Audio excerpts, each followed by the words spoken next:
Students, subject English, class 9th, 10th and 11th. Our topic is tenses. Tenses is a common topic for class 9th, 10th and 11th. Tenses हमें correct form of the verb भरनी सिखाते हैं कि first आएगी कि second आएगी कि third आएगी, इसके साथ क्या आएगा, ये सब हमें टेंसेज से पता चलता है। टेंसेज के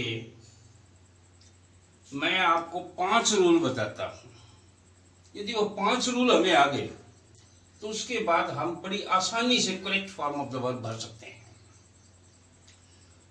फर्स्ट रूल, रूल नंबर 1, यदि वाक्य के अंत में एगो, यस्टरडे, बिफोर, लास्ट वीक या टाइम,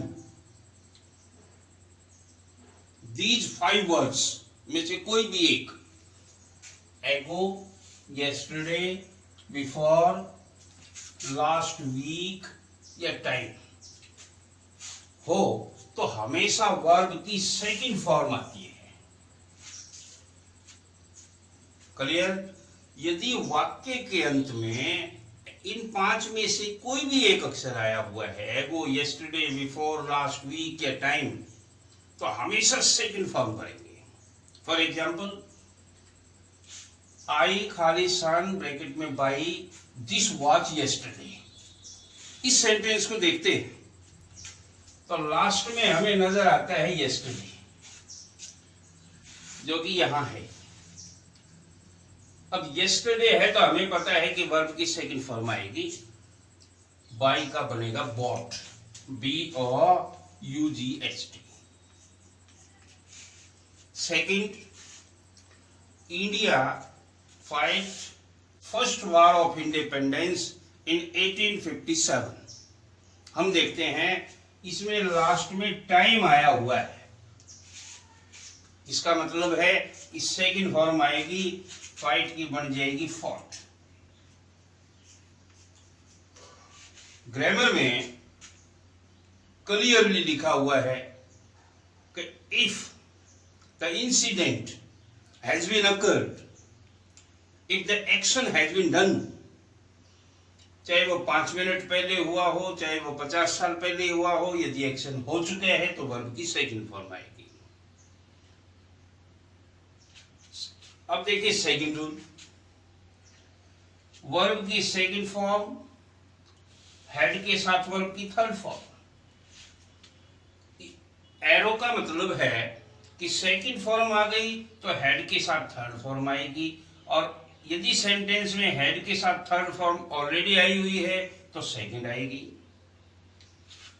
एग्जाम्पल देखिए, the patient had died before the doctor Khalistan. अब इसमें ध्यान से देखते हैं तो हमें ऑलरेडी नजर आता है हेड के साथ वर्ब की थर्ड फॉर्म, इसका मतलब यहां सेकंड आएगी, क्योंकि ग्रामर में इनका पेयर है वर्ब की सेकंड फॉर्म का हेड की वर्ब की थर्ड फॉर्म के साथ। सेकंड वाक्य में देखते हैं तो वर्ब की सेकंड फॉर्म हमें नजर आती है रीच्ड। सेकंड फॉर्म है तो हमें पता है यहां आएगी हेड के साथ वर्ब की थर्ड फॉर्म गॉन। फिर से रिपीट करता हूं, यदि वर्ब की सेकंड फॉर्म सेंटेंस में ऑलरेडी आई हुई है तो हम भरेंगे खालिस्तान में हेड के साथ वर्ब की थर्ड फॉर्म, और यदि हेड के साथ वर्ब की थर्ड फॉर्म ऑलरेडी आई हुई है तो फिर हम भरेंगे सेकंड फॉर्म। दोनों सेंटेंस में दोनों ही जगह खालिस्तान ब्लैंक छोड़ दिए तो क्या करेंगे? तो हम बीच में बिफोर या व्हेन देखेंगे। यदि उसने सेकंड फॉर्म भर दी है तो हम हेड के साथ थर्ड भरेंगे, हेड के साथ थर्ड भर दी है तो हम सेकंड भरेंगे। लेकिन उसने दोनों ही जगह खालिस्तान छोड़ दिया है तो क्या करेंगे? फिर हम बीच में बिफोर या व्हेन देखेंगे। एक वर्ड आया होगा बीच में, एक खालिस्तान इनसे पहले होता है, एक खालिस्तान इनके बाद में होता है। जो खालिस्तान पहले आता है इनसे, वहां हेड के साथ वर्ब की थर्ड फॉर्म आएगी, और इनके जो बाद में खालिस्तान होगा वहां वर्ब की सेकंड फॉर्म आएगी। बिफोर यहां है, इससे पहले खालिस्तान है तो हम भरेंगे हैड डाइड। इसके बिफोर के बाद खालिस्तान आया हुआ है, सेकंड फॉर्म आएगी केम।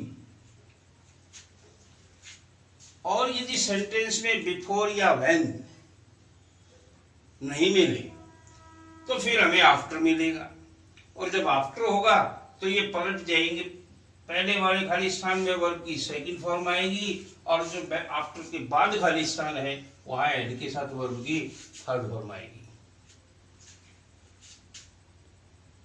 इसका मीनिंग भी समझ लो जरा। बिफोर और व्हेन जब वाक्य में आते हैं, सेकंड फॉर्म हैड के साथ वर्ब की थर्ड फॉर्म जब भी एक सेंटेंस में आते हैं, इसका मतलब है कि उस सेंटेंस में दो एक्शन हुए हैं। एक एक्शन पहले होता है, एक एक्शन उसके बाद में होता है। जो एक्शन पहले हुआ है वहां एड के साथ थर्ड फॉर्म आती है, और जो एक्शन बाद में हुआ है उसके साथ सेकंड फॉर्म आती है। जैसे डॉक्टर के आने से पहले रोगी मर चुका था, दो एक्शन हुए हैं, डॉक्टर के आने का, रोगी के मरने का। पहले एक्शन रोगी पहले मरा तो द पेशेंट के साथ हैड डाइड, डॉक्टर बाद में आया, सेकंड फॉर्म। रूल नंबर 3, यदि सेंटेंस में सिंस फॉर प्लस टाइम आया हो, फर्स्ट रूल था कि यदि टाइम हो लास्ट में तो सेकंड फॉर्म, लेकिन लास्ट में टाइम हो और उससे पहले सिंस या फॉर में से भी हो, सिंस या फॉर में से कुछ भी हो, हमारे लिए एक जैसी बात है। ये यदि टाइम टेम्परेरी है, अनिश्चित समय, तो हमें फॉर मिलेगा, यदि टाइम निश्चित है तो सिंस मिलेगा। यदि सिंस फॉर के बाद टाइम है, फिर हैज बीन या हैव बीन प्लस वर्ब की जो फर्स्ट फॉर्म जो ब्रैकेट में आई हो उसके साथ लगाएंगे आईएनजी। हैज बीन या हैव बीन में से कब, ये according to subject. If the subject is singular has been, if the subject is plural have been. एक आई एक्सेप्शनल केस है जो सिंगुलर होते हुए भी हैव बीन लगता है, such as they Khalistan play for 2 hours। For आया हुआ है, 2 hours टाइम आया हुआ है, वे 2 घंटे से खेल रहे हैं। कौन से 2 घंटे है, निश्चित है इसलिए फॉर आया हुआ है। तो दे प्लूरल है तो have been playing, they have been और इसके आईएनजी लगा देंगे playing. She Khalistan watch TV since morning, since के बाद टाइम आया हुआ है। She has been watching TV since morning. अब आता है हमारा रूल नंबर 4, इफ वाले वाक्य, कंडीशनल सेंटेंसेस। इनको कंडीशनल सेंटेंसेस इसलिए कहा जाता है क्योंकि इनमें कंडीशन लगी होती है कि यदि ऐसा होगा तो वैसा होगा। इफ वाले वाक्य में भी 3 पेयर है, अर्थात इफ वाले वाक्य में वर्ब की फर्स्ट फॉर्म आई हुई है तो हम खालिस्तान में भरेंगे विल के साथ वर्ब की फर्स्ट फॉर्म। यदि इफ वाले वाक्य में वर्ब की सेकंड फॉर्म आई हुई है तो खालिस्तान में आएगा वुड के साथ वर्ब की फर्स्ट फॉर्म, और यदि इफ वाले वाक्य में हैड के साथ थर्ड फॉर्म आई हुई है फिर खालिस्तान में आएगा वुड हैव वर्ब की थर्ड फॉर्म। ये उल्टे भी हो सकते हैं। इफ वाले वाक्य में यदि सेंटेंस में विल के साथ फर्स्ट फॉर्म आई हुई है तो हम भरेंगे वर्ब की फर्स्ट फॉर्म, ये पेयर। सेकंड फॉर्म है तो वुड के साथ फर्स्ट, और यदि ये सेंटेंस में आया हुआ है तो हम भरेंगे सेकंड फॉर्म। तो ये उलट भी सकते हैं। For example, if you work hard you Khalistan pass, if का वाक्य है, कंडीशनल सेंटेंसेस है, वर्क फर्स्ट फॉर्म आई हुई है, तो फर्स्ट फॉर्म है तो विल के साथ फर्स्ट फॉर्म है, यानी कि यहां आएगा you will pass. Second sentence में देखते हैं कि इफ शी खालिसान prepare for the examination she would not have failed. Second sentence में वुड हैव वर्ब की third form, would have verb की थर्ड फॉर्म, फिर आएगा हैड प्रिपेयर्ड। यदि हमें ये चार रूल आ गए तो हम correct form of the verb बड़ी आसानी से भर सकते हैं। ऐसे सेंटेंसेस जिनमें ये चार रूल अप्लाई नहीं होते हैं,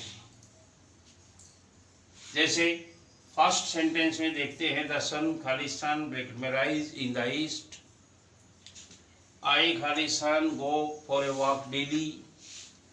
इन सेंटेंसेस में न तो अंत में एगो यस्टरडे बिफोर लास्ट वीक के टाइम आया हुआ है, न इन सेंटेंसेस में कहीं सेकंड फॉर्म आई हुई है कि हम हेड के साथ थर्ड भरते, न इनमें हेड के साथ थर्ड आया हुआ है कि सेकंड भरते, न इनमें सिंस या फॉर के बाद टाइम आया हुआ है, न ये इफ वाले वाक्य है। ऐसे सेंटेंसेस जिनमें चारों रूल अप्लाई नहीं होते, वहां सिर्फ हमारा आंसर होगा वर्ब की फर्स्ट फॉर्म। फर्स्ट फॉर्म कई कारणों से आता है। फॉर एग्जाम्पल यूनिवर्सल ट्रूथ, जितने भी यूनिवर्सल ट्रूथ वाले सेंटेंसेस हैं वहां वर्ब की फर्स्ट फॉर्म आती है। जैसे the sun rises in the east, सूर्य पूर्व में उदय होता है, सार्वभौमिक तथ्य है, rises first form. Habitual sentences हैं, हैबिचुअल सेंटेंसेस आदत वाले वाक्य, वहां भी वर्ब की फर्स्ट फॉर्म आती है। I go for a walk daily, प्रतिदिन सैर पर जाने की मुझे आदत है। कोई भी मॉडल्स है उनके साथ वर्ब की फर्स्ट फॉर्म आती है।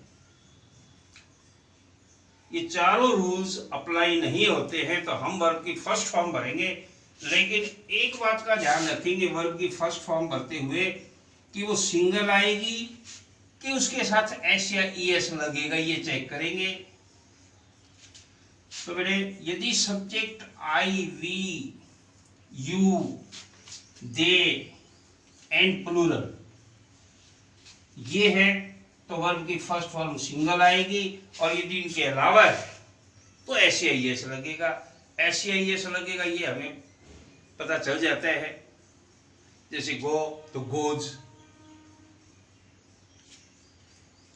अब मैं उम्मीद करता हूं आपसे कि आप एक्सरसाइज जरूर करेंगे।